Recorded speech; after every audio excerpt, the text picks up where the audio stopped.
ચાલો આપણે એક બહુ જ રસપ્રદ દૃશ્યની કલ્પના કરીએ. અમ માની લો કે આપણી સામે એક અત્યંત સુંદર, આકર્ષક અને કિંમતી વાસણ મૂકેલું છે. આ વાસણ અંદરથી સંપૂર્ણપણે જીવલેણ ઝેરથી ભરેલું છે, પરંતુ તેની બરાબર ઉપર મીઠા અને શુદ્ધ દૂધનું એક પાતળું સ્તર છે, સાચું ને? બિલકુલ, એક્ઝેક્ટલી. બહારથી જોતા તે ખૂબ જ મધુર અને સલામત લાગે છે, પણ અંદરથી તે એટલું જ ખતરનાક અને પ્રાણઘાતક છે. હમ. અને આપણા જીવનમાં આવતા કેટલાક લોકો અને કેટલીક પરિસ્થિતિઓ બરાબર આવા જ હોય છે. હા, તો આજની આપણી આ ડીપ ડાઇવ સફરમાં આપણે માનવ સ્વભાવની આવી જ કેટલીક જટિલ પેટર્ન્સ વિશે ઊંડાણપૂર્વક ચર્ચા કરીશું. આપણું મિશન એ સમજવાનું છે કે સદીઓ જૂનું આ માનવ સ્વભાવનું જ્ઞાન આજના આધુનિક સમયમાં આપણા માનસિક સ્વાસ્થ્યને કેવી રીતે બચાવી શકે છે. હા, અને ભવિષ્યના દગા કે સ્વાર્થી લોકોથી આપણને કેવી રીતે સુરક્ષિત રાખી શકે છે. આ ખરેખર એક એવો વિષય છે જેની આપણને સૌને ડગલે ને પગલે જરૂર પડે છે. સાચી વાત છે. હું જ્યારે આ વિષય પર વિચારતી હતી ત્યારે મને પેલું દૂધ અને ઝેરવાળું ઉદાહરણ માનવ મનોવિજ્ઞાનને સમજવા માટે એકદમ સચોટ લાગ્યું. કારણ કે બહારનો દેખાવ હંમેશા વાસ્તવિકતા નથી હોતો. બિલકુલ નથી હોતો. જ્યારે આપણે આ પ્રાચીન જ્ઞાન અને આધુનિક સાયકોલોજીને ભેગા કરીએ છીએ ત્યારે એક બહુ જ સ્પષ્ટ પેટર્ન ઉભરીને આવે છે. અહીં આપણે માત્ર એ નથી સમજવાનું કે કોનાથી અંતર રાખવું, પણ એ સમજવાનું છે કે લોકો આવું વર્તન શા માટે કરે છે, રાઈટ? એક્ઝેક્ટલી. અને તે વર્તનની આપણા મગજ પર શું અસર થાય છે. આ જ્ઞાન આપણને માનવ વર્તનની છુપી પેટર્ન ઓળખવામાં બહુ જ મદદરૂપ થઈ શકે છે. તો ચાલો આ પેટર્ન્સને ડીકોડ કરીએ. આ પ્રાચીન નીતિશાસ્ત્રમાં સૌથી પહેલો અને સૌથી સામાન્ય પ્રકાર એવા લોકોનો દર્શાવ્યો છે જેઓ સંબંધોમાં અત્યંત મીઠું બોલનારા હોય છે. હા, પણ પીઠ પાછળ સતત નિંદા કરતા હોય છે. કહેવાય છે કે આવા લોકો આપણા સૌથી મોટા છુપા દુશ્મન હોય છે. કે આટલું બેવડું જીવન જીવવાની જરૂર શું છે? આની પાછળનું મનોવિજ્ઞાન શું હોઈ શકે? આ બહુ જ વ્યાજબી પ્રશ્ન છે. જો આપણે આધુનિક સાયકોલોજીના દૃષ્ટિકોણથી આને જોઈએ તો સમજાશે કે અતિશય મીઠું બોલવું એ મોટાભાગે એક પ્રકારની ડિફેન્સ મિકેનિઝમ અથવા એક હથિયાર છે. એટલે કે કોઈ છુપો એજન્ડા હોય? હા, જે વ્યક્તિ વાસ્તવિકતા કરતાં વધુ પડતી મીઠાશથી વાત કરે છે તે વાસ્તવમાં પોતાની કોઈ અસુરક્ષા છુપાવી રહી છે. આ બેવડું વર્તન એ પરિસ્થિતિ પર નિયંત્રણ મેળવવાની એક રીત છે. સામે મીઠું બોલીને તેઓ વિશ્વાસ જીતે છે અને પીઠ પાછળ નિંદા કરીને તેઓ અન્ય લોકોની નજરમાં પોતાની જાતને ઉપર સાબિત કરવાનો પ્રયાસ કરે છે. આ એક બહુ જ ઝેરી સાયકલ છે. બિલકુલ. આનો અર્થ એ થયો કે તેઓ ધીમા ઝેરની જેમ કામ કરે છે અને પેલું દૂધ અને ઝેરવાળું વાસણ અહીં પરફેક્ટ બેસે છે. સાચો મિત્ર એ છે જે આપણી ભૂલ હોય તો સીધી મોઢા પર જ કહી દે. પણ આ પીઠ પાછળ બોલનારાઓની વાત પરથી મને તરત જ એવા લોકો યાદ આવે છે જેઓ અન્યની અંગત વાતો બહુ જ રસપૂર્વક આપણી પાસે લાવીને છતી કરતા હોય છે. અરે હા, આ તો બહુ મોટો રેડ ફ્લેગ છે. પણ ક્યારેક લોકો માત્ર હળવા થવા માટે અથવા કોઈ સામાન્ય વાતચીત રૂપે વાતો શેર કરતા હોય છે. તો શું એમાં આટલું બધું ગભરાવા જેવું છે? હું વિચારતી હતી કે કદાચ એ સામાન્ય ગોસિપ પણ હોઈ શકે. અહીં આપણે બે વસ્તુઓ વચ્ચેનો ભેદ સમજવો પડશે.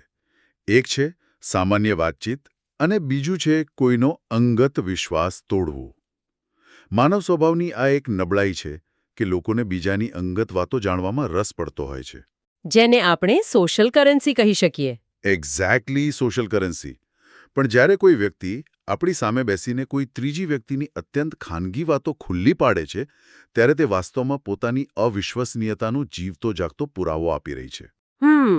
જો આપણે ઊંડાણથી વિચારીએ તો જે વ્યક્તિ આજે કોઈ બીજાના વિશ્વાસનો ભંગ કરીને તેમની અંગત માહિતી આપણી સાથે શેર કરી શકે છે, તો એ વાતની શું ગેરંટી કે આવતીકાલે તે જ વ્યક્તિ આપણી સંવેદનશીલ માહિતી કોઈ ચોથા વ્યક્તિને નહીં આપે? કોઈ જ ગેરંટી નથી. રહસ્યો સાચવવાની ક્ષમતા એ વ્યક્તિના ચારિત્ર્ય અને તેની ઇમોશનલ ઇન્ટેલિજન્સની ઊંડાઈ દર્શાવે છે. વાહ, આ સોશિયલ કરન્સીવાળો કન્સેપ્ટ બહુ જ પાવરફુલ છે. એટલે કે તેઓ લોકોના રહસ્યોનો ઉપયોગ માત્ર સમાજમાં પોતાનું મહત્વ વધારવા માટે કરે છે. ખરેખર આવા લોકો પાસે ક્યારેય કોઈ અંગત વાત ન કરવી એ જ સાચી સમજદારી છે. ચોક્કસ. હવે આ જ સ્વાર્થની વાતને થોડી આગળ વધારીએ. આ પ્રાચીન જ્ઞાનમાં સ્વાર્થી અને તકવાદી લોકો વિશે બહુ જ સ્પષ્ટ ચેતવણી આપવામાં આવી છે. આ એવા લોકો છે જે માત્ર પોતાની જરૂરિયાત માટે જ નજીક આવે છે. પૈસા કે સામાજિક દરજ્જા માટે? હા, અને મુશ્કેલીના સમયે અચાનક ગાયબ થઈ જાય છે. પણ શું માનવ સ્વભાવ જ સ્વાર્થી નથી? શું આપણે બધા કોઈને કોઈ રીતે ફાયદો નથી શોધતા? બિલકુલ. માનવ સંબંધોમાં એક પ્રકારનું આદાનપ્રદાન તો હોય જ છે. પણ તંદુરસ્ત સંબંધો મ્યુચ્યુઅલ રિસ્પેક્ટ અને સપોર્ટ પર ટકેલા હોય છે. જ્યારે આપણે તકવાદી લોકોની વાત કરીએ છીએ ત્યારે આપણે એવા સંબંધોની વાત કરી રહ્યા છીએ જે માત્ર ને માત્ર અનુકૂળતા પર આધારિત છે. એટલે કે કોઈ પ્રકારનું શોષણ. હા, આવા લોકો સંબંધોને એક પારદર્શક, વ્યાપારી લેવડ-દેવડ તરીકે જુએ છે. જ્યાં સુધી તેમને ફાયદો દેખાય ત્યાં સુધી તેઓ પડછાયાની જેમ સાથે રહે છે, પરંતુ જેવી કોઈ કટોકટી આવે કે તરત જ તેઓ રસ્તો બદલી નાખે છે. આધુનિક ભાષામાં કહીએ તો તેઓ ફેર વેધર ફ્રેન્ડ્સ છે. કટોકટીના સમયે જ સાચા સંબંધોનું ઓડિટ થાય છે અને આવા લોકો એ ઓડિટમાં હંમેશા ફેલ જાય છે. રાઈટ. એટલે કે જ્યારે તડકો હોય ત્યારે છત્રી લઈને ઊભા રહે, પણ વરસાદ આવે એટલે છત્રી લઈને ભાગી જાય. બહુ જ સાચી વાત કહી. અને એનાથી પણ વધુ ખતરનાક એ લોકો છે જે આપણી સફળતાથી અંદરખાને બળે છે. આવા લોકો માત્ર દેખાવા ખાતર તાળીઓ પાડે છે, પણ ક્યારેક આ ઈર્ષ્યા બહુ જ છુપી હોય છે, રાઈટ? હા, બહુ જ છુપી. ગણાવી દેવી. આને કેવી રીતે ઓળખવા? આ ઈર્ષ્યાની પેટર્ન બહુ જ સૂક્ષ્મ અને કોમ્પ્લેક્સ હોય છે. તે ઓળખવી સૌથી અઘરી એટલા માટે છે કારણ કે તે બહારથી અભિનંદન અને સ્મિતનું મોહરું પહેરીને આવે છે. પણ તમે જે ઉદાહરણ આપ્યું તે એકદમ સાચું છે. માઇક્રો અગ્રેશન્સ. હા, માઇક્રો અગ્રેશન્સ. જ્યારે આપણે કોઈ સારા સમાચાર આપીએ ત્યારે તેઓ તરત જ વાતનો વિષય બદલીને પોતાના પર લઈ જશે, અથવા તો એવી કોઈ કોમેન્ટ કરશે જેનાથી આપણી સફળતા સામાન્ય લાગવા માંડે. જેમ કે કોઈ એમ કે અરે વાહ, તારું પ્રમોશન થયું, પણ આજકાલ તો કંપની બધાને પ્રમોશન આપી જ રહી છે. એક્ઝેક્ટલી. આ વાક્ય બહારથી અભિનંદન લાગે, પણ અંદરથી તે સફળતાનું મૂલ્ય ઘટાડવાનો પ્રયાસ છે. આવા લોકો ક્યારેય બીજાની ખુશીમાં સાચા અર્થમાં સહભાગી નથી થઈ શકતા. કારણ કે તેઓ સતત સ્પર્ધાત્મક અસુરક્ષાથી પીડાતા હોય છે. આવા લોકોની આસપાસ હોવું એ માનસિક ઉર્જાને નીચોવી નાખવા બરાબર છે. અને આ ઉર્જા નીચવાઈ જવાની વાત મને એક બહુ જ પ્રેક્ટિકલ મુદ્દા તરફ લઈ જાય છે. પ્રાચીન જ્ઞાન સ્પષ્ટ કહે છે કે નકારાત્મક, સતત ફરિયાદ કરતા અને મૂર્ખ લોકોને સાચી સલાહ આપવી એ માત્ર સમયનો બગાડ છે. અને તે આપણી ઉર્જાનો નાશ કરે છે. પણ મારો એક પ્રશ્ન એ હતો કે શું કોઈને મદદ કરવી કે સાચો રસ્તો બતાવવો એ સારી વાત નથી? શું આપણે તેમને સુધારવાનો પ્રયાસ ન કરવો જોઈએ? આ એક બહુ જ સામાન્ય દ્વિધા છે. આપણે ઘણીવાર સેવિયર કોમ્પ્લેક્સ એટલે કે બધાને બચાવવાની માનસિકતાનો શિકાર બનીએ છીએ. પણ આપણે એ સમજવું પડશે કે જે વ્યક્તિ સતત ફરિયાદ જ કરે છે, જેને સાયકોલોજીમાં ક્રોનિક કમ્પ્લેનર કહેવાય છે, તેને ખરેખર કોઈ સમાધાનમાં રસ જ નથી હોતો. એટલે કે ફરિયાદ કરવી જ એમની ઓળખ બની ગઈ હોય છે. બિલકુલ. તેમને માત્ર સહાનુભૂતિ મેળવવામાં અને બીજાનું ધ્યાન ખેંચવામાં રસ હોય છે. આપણે તેમને 10 ઉકેલ આપીશું તો પણ તેઓ 11મી સમસ્યા શોધી કાઢશે. અરે બાપરે, આ તો બહુ થકવી નાખે એવું છે. હા, અને રહી વાત અજ્ઞાની કે જિદ્દી લોકોની, તો જે વ્યક્તિ નવું શીખવા કે પોતાનો દૃષ્ટિકોણ બદલવા તૈયાર જ નથી, તેની પાછળ માનસિક શક્તિ વેડફવી એ પથ્થર પર પાણી રેડવા જેવું છે. અહીં પોતાની ઊર્જા બચાવીને પોતાના ધ્યેય પર ધ્યાન કેન્દ્રિત કરવું એ જ સાચી બુદ્ધિમત્તા છે. That make sense. આપણી ઉર્જા એ આપણી સૌથી મોટી સંપત્તિ છે. તેને આવા એનર્જી વેમ્પાયર્સ પાછળ વેડફવી ન જોઈએ. અત્યાર સુધી આપણે લોકોના વર્તનની અને તેમના મનોવિજ્ઞાનની વાત કરી, પણ અહીંથી આપણી આ ચર્ચા એક બહુ જ અદ્ભુત વળાંક લે છે. આ પ્રાચીન જ્ઞાન માત્ર ખરાબ મિત્રોથી જ નહીં, પરંતુ કેટલીક અણધારી અને ભયજનક પરિસ્થિતિઓથી પણ સાવચેત કરે છે. જેમ કે એવું કહેવામાં આવ્યું છે કે નદીઓ પર ક્યારેય સંપૂર્ણ વિશ્વાસ ન કરવો જોઈએ. કારણ કે તેના વહેણ અને ઊંડાઈનો કોઈ ચોક્કસ અંદાજ હોતો નથી. હા, પહેલી નજરે આ કોઈ ભૂગોળનો પાઠ લાગે, પણ મને ખાતરી છે કે આની પાછળ કોઈ બહુ મોટો અર્થ છુપાયેલો છે. હું આને બિઝનેસ સાથે જોડીને જોતી હતી. બિલકુલ સાચો વિચાર છે. આ માત્ર એક શાબ્દિક ચેતવણી નથી, પણ જીવન અને વ્યવસાય માટેનું એક બહુ મોટું અને ઊંડું રૂપક છે. આપણે કલ્પના કરીએ કે એક નદી ઉપરથી એકદમ શાંત અને રમણીય દેખાઈ રહી છે. સપાટી પર કોઈ હલચલ નથી. હા, પણ તેની અંદર ભયંકર પ્રવાહ અને જીવલેણ ઊંડાઈ હોઈ શકે છે. આનો સીધો અર્થ એ છે કે અજાણી પરિસ્થિતિઓ, નવા વ્યાપારિક સાહસો કે અજાણ્યા સામાજિક માહોલમાં ક્યારે અતિ આત્મવિશ્વાસ ન રાખવો. એટલે કે માત્ર ઉપરછલ્લા દેખાવ પરથી ક્યારે જોખમનું મૂલ્યાંકન ન કરવું. ક્યારે બિઝનેસમાં અચાનક મંદીનું પૂર આવી જાય કે ક્યારે શાંત દેખાતું માર્કેટ રૌદ્ર રૂપ ધારણ કરી લે, તે કોઈ ચોક્કસપણે કહી શકતું નથી. સાચી વાત. આ બાબત આપણને હંમેશા પૂર્વ તૈયારી રાખવા અને કેલ્ક્યુલેટેડ રિસ્ક લેવા માટે ચેતવે છે. આ રૂપક ખરેખર અદ્ભુત છે. શાંત દેખાતી સપાટી નીચે હંમેશા એક અલગ જ વાર્તા ચાલતી હોય છે. અને આ નદીઓના રૂપક પરથી જ મને યાદ આવે છે કે આમાં પ્રાણીઓની વાત પણ કરવામાં આવી છે. શિંગડાવાળા પ્રાણીઓની વાત. હા, એવું લખ્યું છે કે મોટા નખ અને શિંગડાવાળા પ્રાણીઓથી હંમેશા અંતર રાખવું હિતાવહ છે, કારણ કે તેઓ પોતાની વૃત્તિઓ અનુસાર ગમે ત્યારે અચાનક હુમલો કરી શકે છે. હવે આજના સમયમાં આપણે રોજ તો સિંહ કે વાઘનો સામનો નથી કરતા. બરાબર છે. તો આ સલાહને આપણે આધુનિક સંદર્ભમાં કેવી રીતે સમજવી જોઈએ? અહીં જે મૂળ વાત સમજવાની છે તે પ્રાણીઓ વિશે નહીં, પરંતુ મૂળ સ્વભાવ અને વૃત્તિ એટલે કે બેઝલાઇન ઇન્સ્ટિંક્ટ વિશે છે. પ્રાણીઓ તેમના મૂળ વૃત્તિઓથી બંધાયેલા હોય છે. કોઈ જંગલી પ્રાણી ભલે ગમે તેટલું શાંત દેખાતું હોય કે તેને તાલીમ આપી હોય, પણ જ્યારે તે ભયમાં હોય કે ભૂખ્યું હોય, ત્યારે તેની મૂળ હિંસક વૃત્તિ બહાર આવી જ જાય છે. તેમના લાંબા નખ કે શિંગડા એ તેમના હથિયાર છે. આ જ નિયમ મનુષ્યોની બાબતમાં એવા લોકો માટે વાપરી શકાય જેમનો મૂળ સ્વભાવ જ હિંસક, અત્યંત ક્રોધી કે આક્રમક હોય છે. એટલે કે આવા ટોક્સિક લોકો ગમે તેટલા સારા હોવાનો દાવો કરે, પરંતુ જ્યારે પરિસ્થિતિ તેમના નિયંત્રણની બહાર જાય ત્યારે તેઓ પોતાનો અસલી રંગ બતાવી દે છે. એક્ઝેક્ટલી. આપણે આવા લોકોના સ્વભાવને ક્યારેય પાળી શકતા નથી. તેથી તેમનાથી સુરક્ષિત અંતર જાળવવું એ જ શ્રેષ્ઠ ઉપાય છે. એટલે કે આપણે એમ ન વિચારવું જોઈએ કે આપણા પ્રેમાળ સ્વભાવથી આપણે એમને બદલી નાખીશું. એમનો જે મૂળ સ્વભાવ છે તે કટોકટીમાં બહાર આવવાનો જ છે. આ સમજણ બહુ જ જરૂરી છે. બહુ જ જરૂરી છે. આ ઉપરાંત આ જ્ઞાન આપણને શસ્ત્ર ધારણ કરનારા, અત્યંત ધનવાન અથવા સત્તાધીશ લોકો પર ક્યારેય સંપૂર્ણ ભરોસો ન કરવાની ચેતવણી આપે છે. એવું કહેવાય છે કે સત્તા અને ક્રોધના આવેશમાં આવા લોકો ગમે ત્યારે નુકસાન કરી શકે છે. આ પાવર ડાયનામિક્સ કેવી રીતે કામ કરે છે? સત્તા અને સંપત્તિનું મનોવિજ્ઞાન બહુ જ રસપ્રદ છે. ઇતિહાસ અને આધુનિક સામાજિક વિજ્ઞાન બંને એ સાબિત કરે છે કે જ્યારે માણસ પાસે અતિશય સત્તા આવે છે ત્યારે તેની એમ્પેથી એટલે કે બીજાની પીડા સમજવાની ક્ષમતા ધીમે ધીમે ઓછી થવા લાગે છે. એટલે કે સત્તાનો નશો ઘણીવાર માણસની તાર્કિક વિચારશક્તિને ધૂંધળી કરી નાખે છે. હા, શસ્ત્ર ધારણ કરનાર વ્યક્તિ પાસે એક એવી ભૌતિક તાકાત હોય છે જેનો ઉપયોગ તે માત્ર ગુસ્સાની એક ક્ષણમાં કરી શકે છે, અને તેનું પરિણામ સામેવાળા માટે કાયમી અને જીવલેણ હોઈ શકે છે. અને જ્યારે સત્તાધીશ કે અતિ ધનવાન લોકોની વાત આવે ત્યારે તેમની પાસે નિયમોને પોતાના પક્ષમાં ફેરવવાની સિસ્ટમેટિક તાકાત હોય છે. બિલકુલ. જો આવા લોકો સાથે કોઈ અહંકારનો ટકરાવ થાય તો મોટાભાગે નુકસાન સામાન્ય વ્યક્તિએ જ ભોગવવું પડે છે.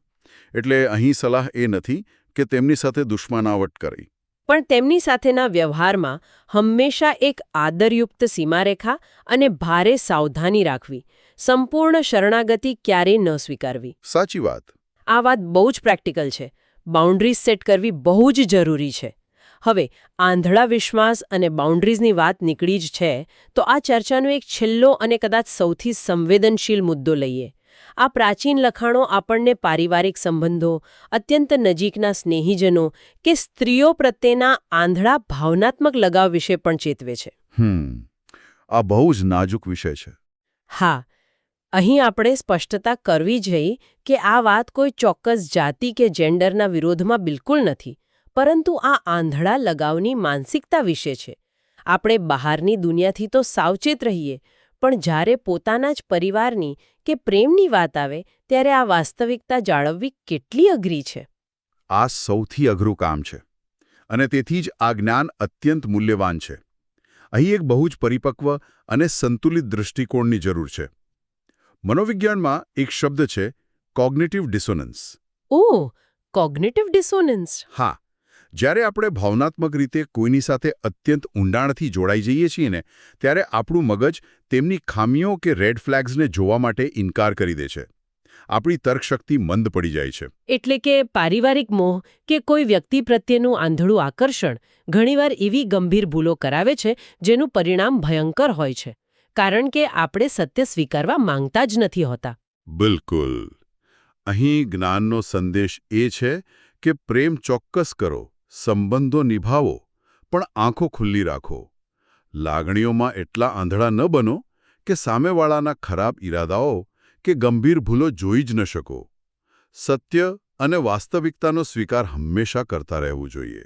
ભલે તે વ્યક્તિ ગમે તેટલી નજીક કેમ ન હોય. This is deep.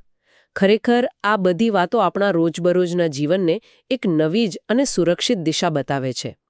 જો આપણે આજના આ સમગ્ર ડીપ ડાઇવનો સારાંશ કાઢીએ તો એક વાત બહુ સ્પષ્ટ થાય છે કે આપણો સમય અને આપણી માનસિક શાંતિ અત્યંત કિંમતી છે. હા, અને તેને નકારાત્મક, સ્વાર્થી કે ઝેરીલા લોકોની આસપાસ વેડફવી જોઈએ નહીં.